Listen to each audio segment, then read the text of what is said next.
Hello, welcome to Creative Technica. My name is Pathasatya Mishra and I have brought you Android training for the beginners. In this video, we'll discuss about the last component of Android, that is content provider. It's a component which allows other application to access the data which is managed by the specific application in a proper database and secured format, where user can perform all the database related queries like insertion, deletion, updation, all these things, just like you do in SQL database. Before that we'll discuss about how the Android SQLite for a framework works, how to store database in a specific application, and then using content provider how to extend it so that other application with permissions can access that data. So let's get into it. Okay, so let's start Android Studio. So I'm creating a new project, empty activity. So let's call it SQLite 1. Okay, so let it be minimum lollipop.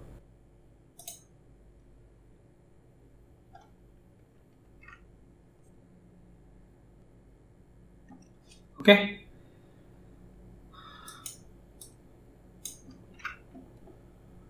So what we'll do is we'll simply create two buttons. One button to add into the database and other button is to read what is there written in the database. SQLite is used only when you are using the to access the database from the same application. You don't want to share that data throughout multiple applications. So in that case we don't need content provider. So let's delete it.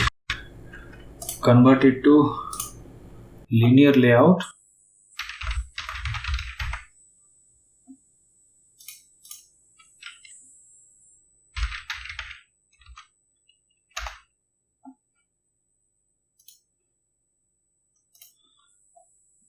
So let's have two text inputs. Let's say for two parameters, let's say we'll have name and age. These two parameters in a table, these two columns. So one for the name input, another for the age input. Let's add a button for add, then another button for display, then another just text view for seeing what is the data. Put the background to white.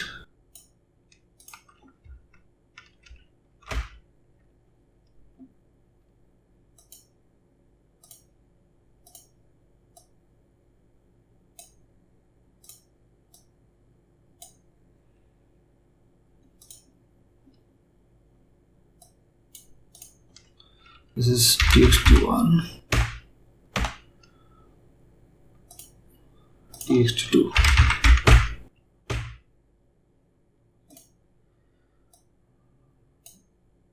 No need for any text, just make it a hint as name.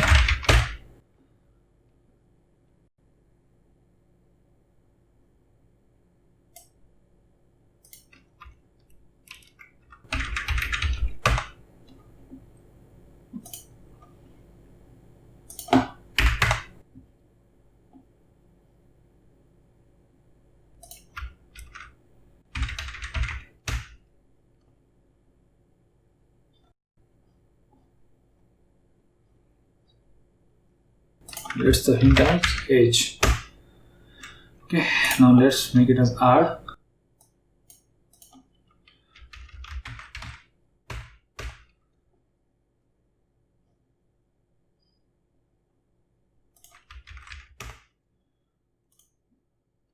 Let's make it a display.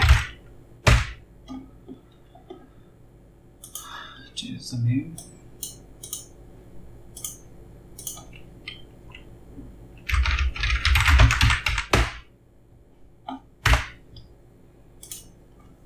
Now make it as display txt.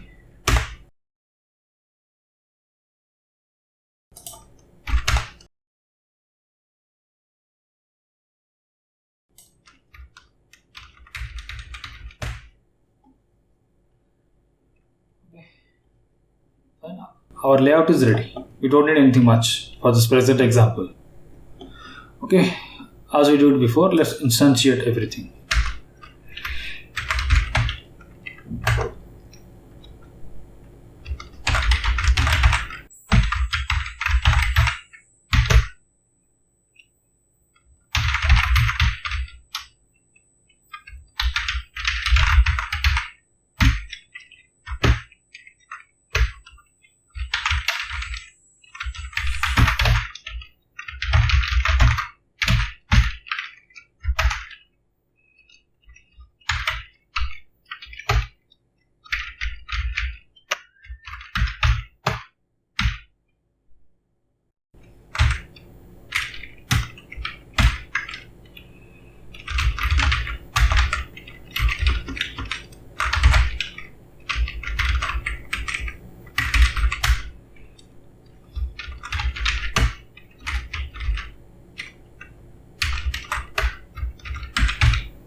Okay, now add the event handler for the button.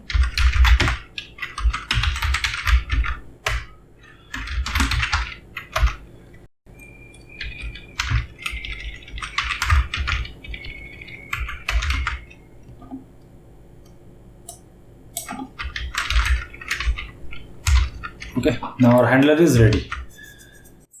So first you have to declare the database variable. We have SQLite database. Let's call it my database, and you have to instantiate it by creating a database variable.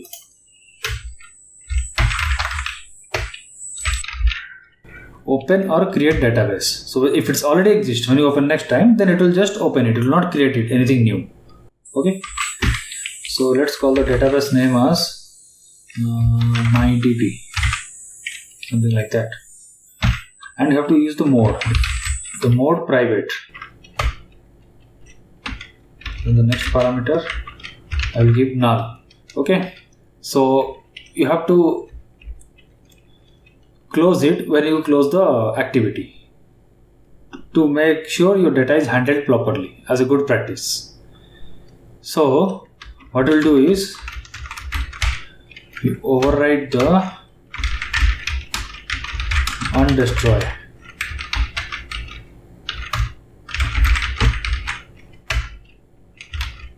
In the here, close it. Fine. So when you add, it will read the name, age, and then add it in the database. When you press the display, it will read the name, age, and display in this text box. Okay. So after the my database is created, it will create or open a table.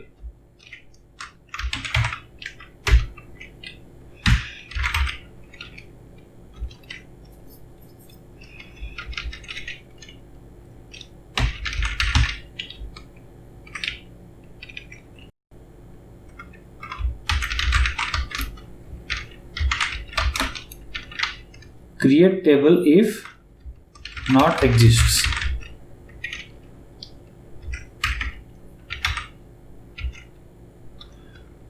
Let's call it table 1. The parameters will be name, which is a text, and age, which is integer.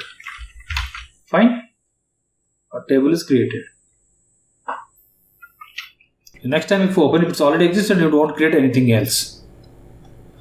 So when you add it, you have to use, whenever you execute, this is similar to MySQL actually. The SQL queries you have to enter inside the exec SQL. So here it will insert.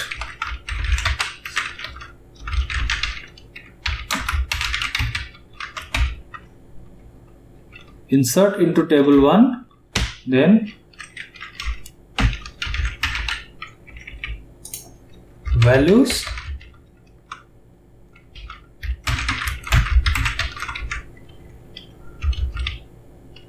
first value will be, you have to give, if it is string, you have to give single quotation.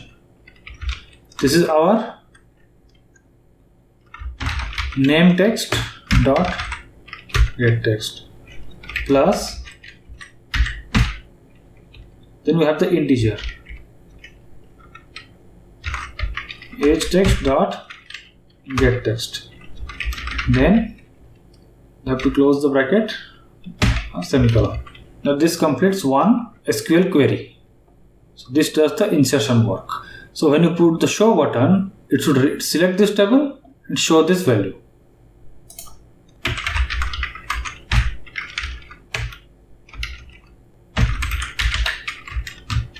Select all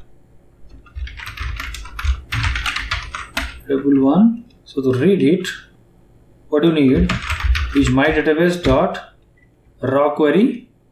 It is select star, means all columns from table 1,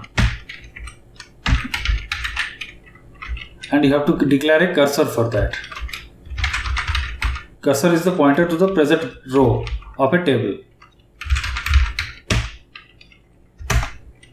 Okay. It's always good to put this database operation inside try catch.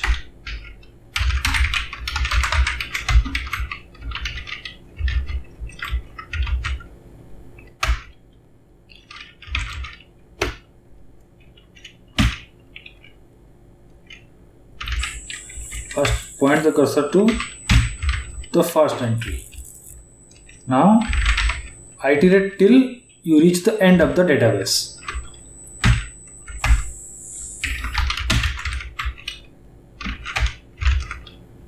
If it is last, then each before first will be false. If it is last, then each before first will be true, or else it will be false.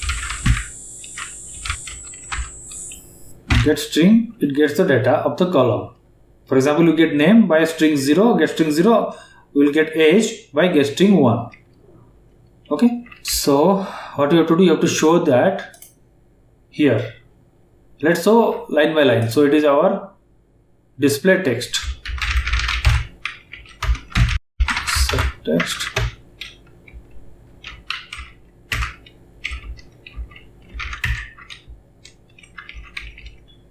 Here is the name. Then show the age.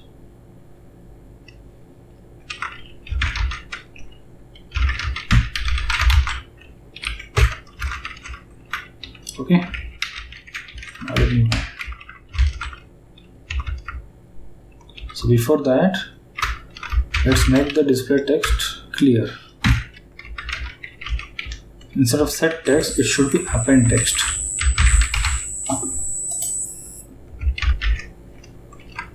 Okay, now advance the cursor. It's very simple actually. And here also, once you add the database, it should clear that actually. It will be more appropriate.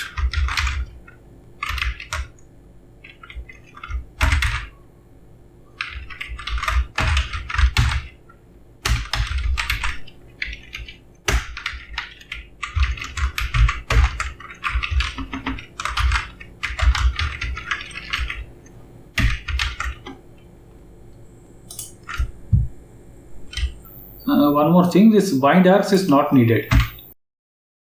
This bind arg also you can make it not necessary. Okay, let's run it. Let's say name as Partha. Let's say is 30, then added. Let's say name as Ravi, age 22, add. Okay. Now if you click display, see, you can now read from the database. So let's close the application and run again.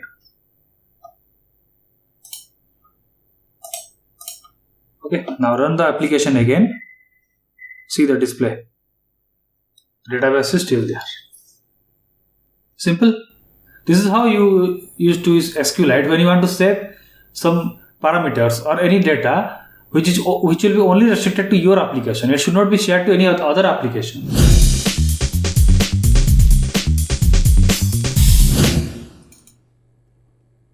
Okay, so I hope you got a glance about now how to store data using the database SQLite. So now start about content provider.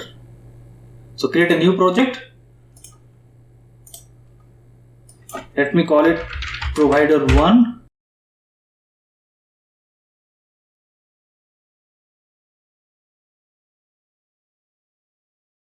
So content providers, as I explained, is only needed when you want to share your data among multiple apps, not just your own app. So this provider 1 app will be the actual app which will be holding the data, managing the data handling, the database. And I will create another app after that which will access the data created by this. Okay. So you can use many ways to store data, whether you can use file handling, you can use SQLite, or you can use shared preferences, or any other way. To make it consistent with our previous example of SQLite, we will be using SQLite to handle data. It will be a little bit cumbersome because the steps are a little bit longer, but I'll try hard to make it easier to understand so that you can create your own content provider for your own database management. So let's change it to linear layout.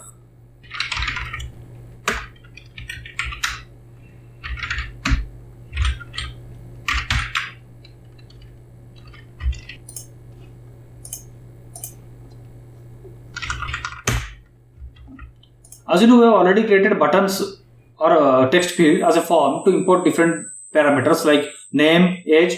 So we will be just hard coding that because, as you know, you can create it of your own. So what we will be doing, when it run the app, it will immediately add few rows in the table. And I'll create a button which will just display by reading from here what is there in the database using content provider. Now another app will read the same thing actually. We'll first create this main content provider app and read from there itself. Then you'll see how you can read from the external app. So let's call this read.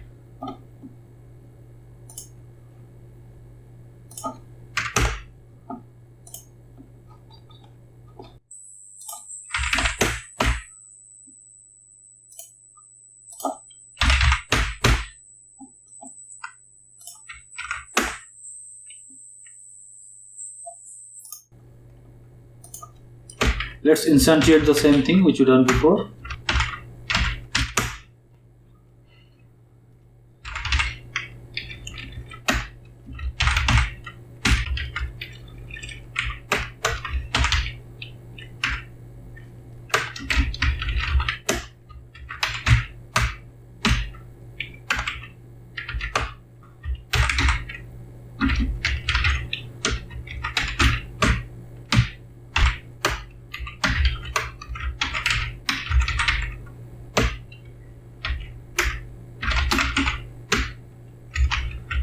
Okay, so you have to create a separate class for that. Let's call it data provider. Okay, now this will be our content provider class which you have to extend from the basic content provider class. By default, this assumes it is designed in such a way that you have to use SQLite, database handling. See, insert, delete, update, query, on all these SQLite queries you have. It's not necessary that I have to use this. I can add my custom functions and use my own way of file handling instead of using SQLite. So since we will be using SQLite, so let's stick to our own motive. Here, content provider starts with your content _/, then your complete package name of the main app, which is a database manager, then dot the content provider actual class name, then slash followed by the database table name. So it is better to split them into multiple strings so that you have to manage the different parameters easily. Let's call the DB name as something as my DB. let's call our provider as com dot, in this case Partha, provider 1 dot data provider. Okay. Let's give the table name. The table name as table 1, the same which we did before. In this case also we need two columns. One is the name column, another one is the age column. The name column should be like name.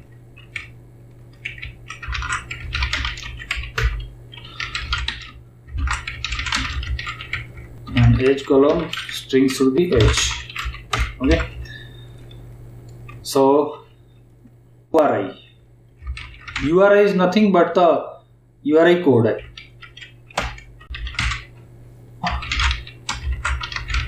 Create table query, so that we don't have to write here. As you remember, it is create table. If not exists, then our table name, in this case it is table, as you know, bracket, then the first parameter, that is in our case name, plus, as you know, space, it is text type, comma, the next parameter, in this case it is age, plus bracket, it is actually integer type. Fine. So this query will create the table. So, and each specific table is identified in URI. For example, content colon double slash this provider name slash table 1, like that. And since we will be using only one table for our example for the sake of simplicity, so we will be defining our URI code. Say my URI as 1, because when multiple queries are passed, it checks whether the URI code is valid or not. If it is not valid, then it is written as unknown URI. You are trying to access something which is you are not allowed to, or which is not defined. And as usual, you have to declare an SQL database,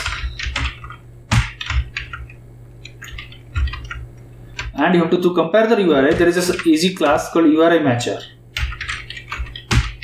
instead of comparing manually. So that URI matcher, you can on create method, you can instantiate that URI matcher as no match is a by default argument. You have to add that URI. The authority is nothing but this provider name, then the table name, then the URI code, it is my URI code. So we have added this. Now you have to create the database. Open or create database. So what's the database name? DB. Then mode.private factory, that is null, not needed now. Okay. Now create the table. As you remember, fine. Sometimes the database failed to create, so better to do the error checking.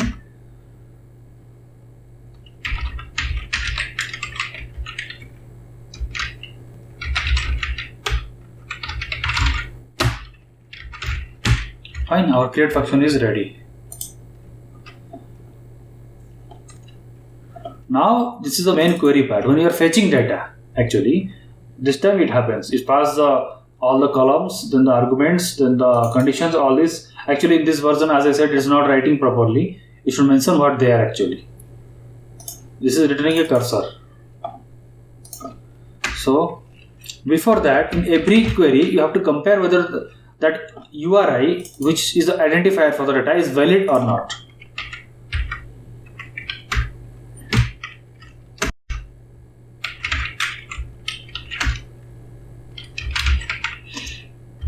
It should be from my URI code,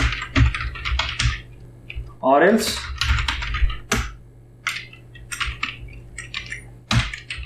you should throw an exception. saying that unknown URI.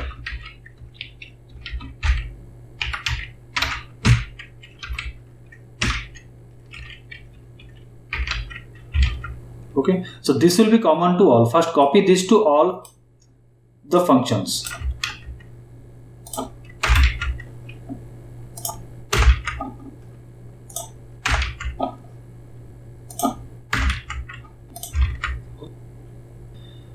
So since this returns a cursor, create a cursor.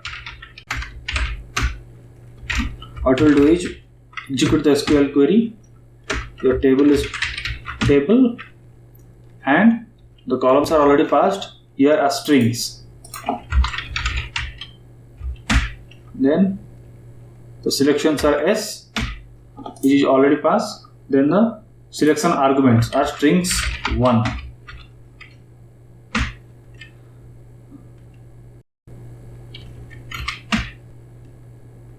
Then group is not there, we can leave it, and having also not there. And this is S1. Sometimes if you pass S1, means sort by whom. In our case, name is the first column, so you should sort as per the name. If you pass it null, then it will crash actually.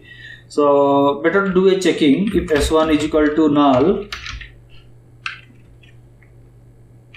then pass by sort by name, or else sort by S1. Make things crash proof. Okay. So now the query is implemented. So you have to update the URI, because when you insert something, for example, our content provider /table1/1 means first row is updated like that. So that is an updated URI which actually implements inside it. Okay. So this cursor we have to return. Sorry.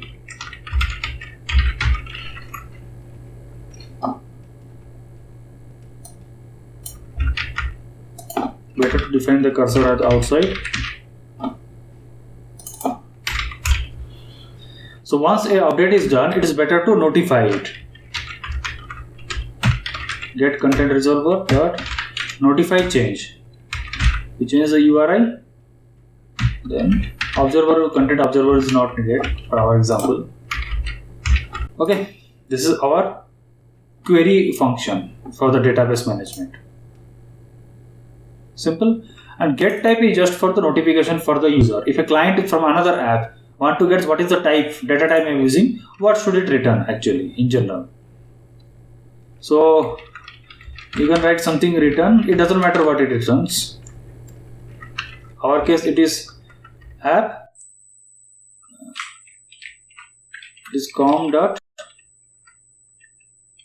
it is provider plus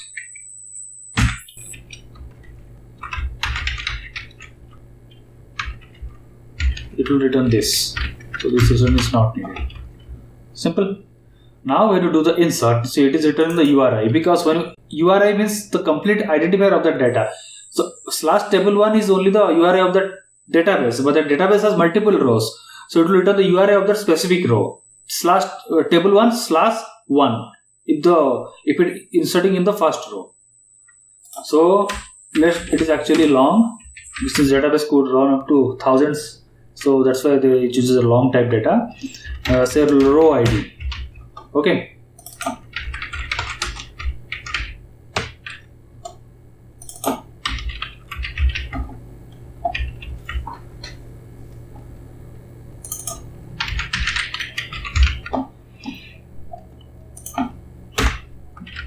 So that row ID will be mydb dot insert. So our table, then if there is no column, then it should not hack actually. You should place a blank for that actually. Now we should create a new URI. That is a function for that, class for that, content URIs dot with append URI. So here you are passing the existing URI, then the row ID which is returned. So this gives the updated URI. Now get the notification. Notify with new URI. Sorry, better to call it URI, not URL.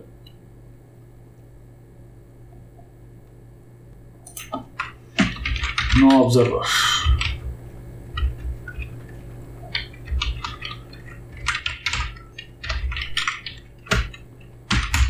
Fine. Now this is not needed unless you have multiple UIDs.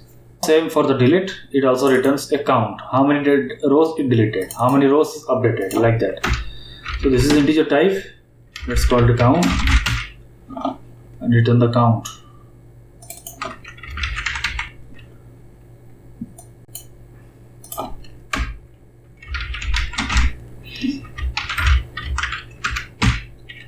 Update. It is very simple actually, but the procedure is slightly longer actually.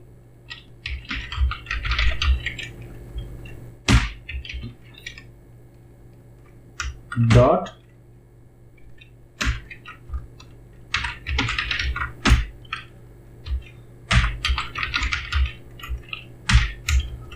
okay.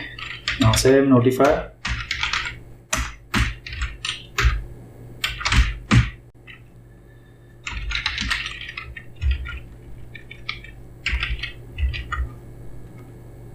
Here also you have to define a count and return the count.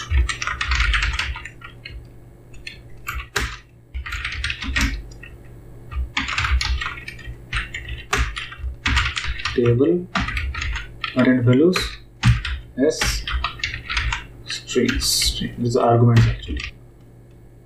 Same thing you can copy and paste.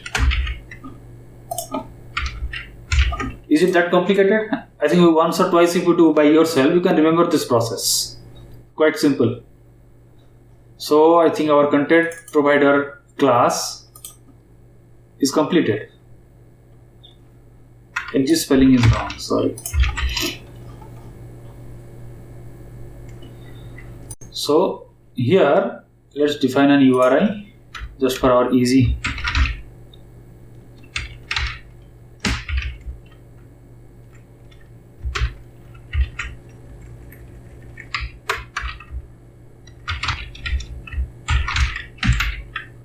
So the content provider full path is when you access from this app or any other app is content : our name com.partha.provider1 class name data provider / our database name. This is a complete URI actually. So you have to create content value.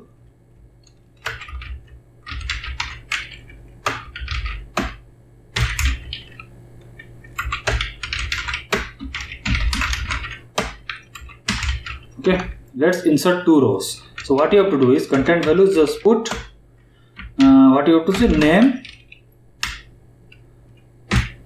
as, for example, Partha.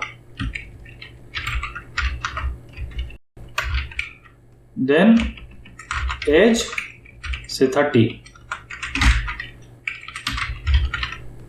Okay. Now get content resolver dot insert. You have to give the URI content values. Fine. And content values dot clear. So this is way we can insert the data. Let's say Ravi 33. And now two rows we have inserted in our table 1. Now to fetch the data, you have to create a cursor.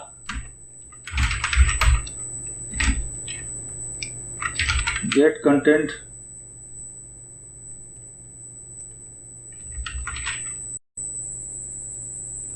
resolver dot query. So our URI is same. So which rows we want to select? In this case we have to select all. Name, age. Then others not needed.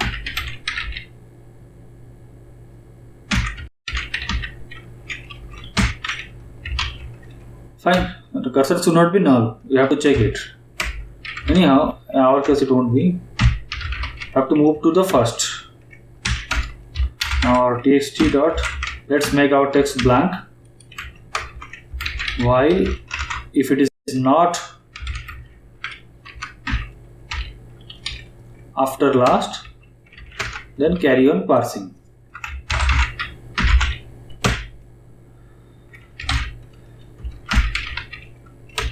Here's the first column.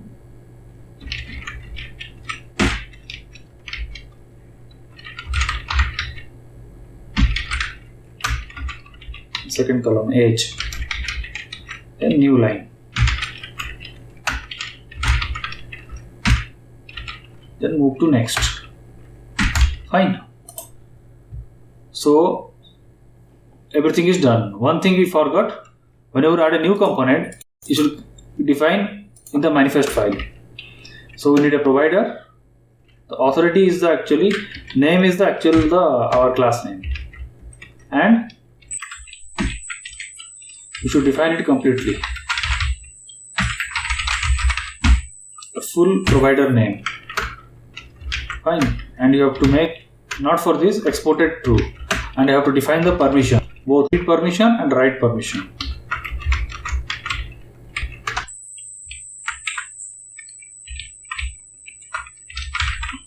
For that you have to define permission here. When you define, you use permissions tag. Use a full name com.patha.provider1.dataprovider. Don't use data provider here, just the app name. Let's say read permission. Okay, application protection level normal is fine. And define another permission, write permission. Okay, so these two we have to use.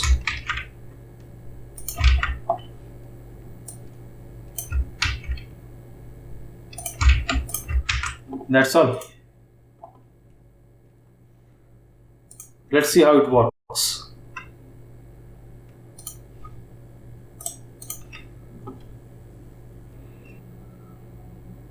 Okay, now the data is inserted already in the table. Now read should fetch the data and show to me. Fine, easy. Now, if I close the application, since I am not deleting anything, I'll run the app again.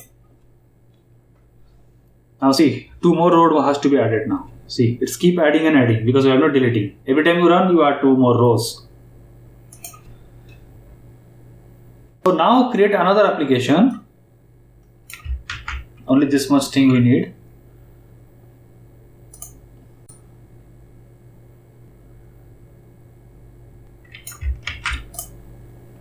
Which will read value of this content our provider one's database, because that is the actual use of the content provider. If you use the same application, then you don't want to share your data, then there's no need to use content provider. Okay.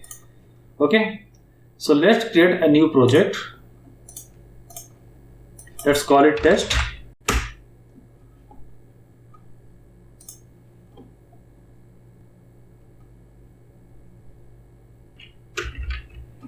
Just keep that URI, we don't need anything else. Just to reduce the coding.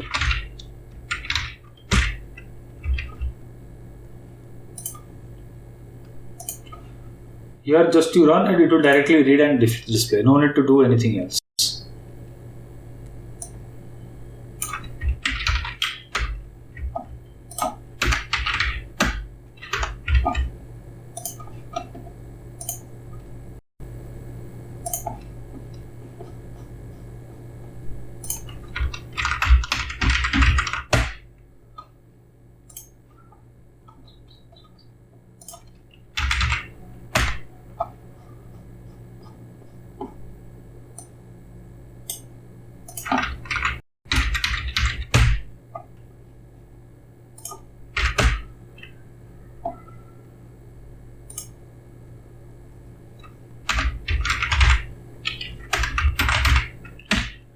Instantiate this text view.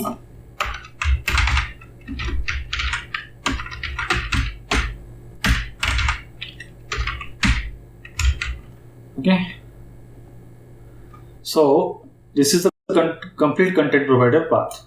But what you have to do is you have to add permissions since you don't have here. Also, whatever permission we have defined there, you have to use it here. So uses permission com.partner.provider1.read permission, or whatever you can call, doesn't matter. Then write permission. Fine. Let's see how it works.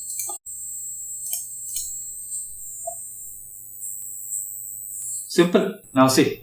Now this app could able to share data which is created by another app. This way you share data among various apps with specific permission and data structure for security purpose. Thing is that if you use file handling and anything, anybody with that access to the file can read it. Here it cannot be read like that. Similar way, without SQLite you can use also any other way of data storing, like storage media or even any other thing. So it's as simple as you think. You need to practice more to get used to it. I hope you got a glance about what are content providers and SQLite management framework and how to use content provider to share database among different applications. If you enjoyed the video, please don't forget to like, share and comment, and please subscribe to my channel. We'll be right back to you with another exciting tutorial very soon. Thank you.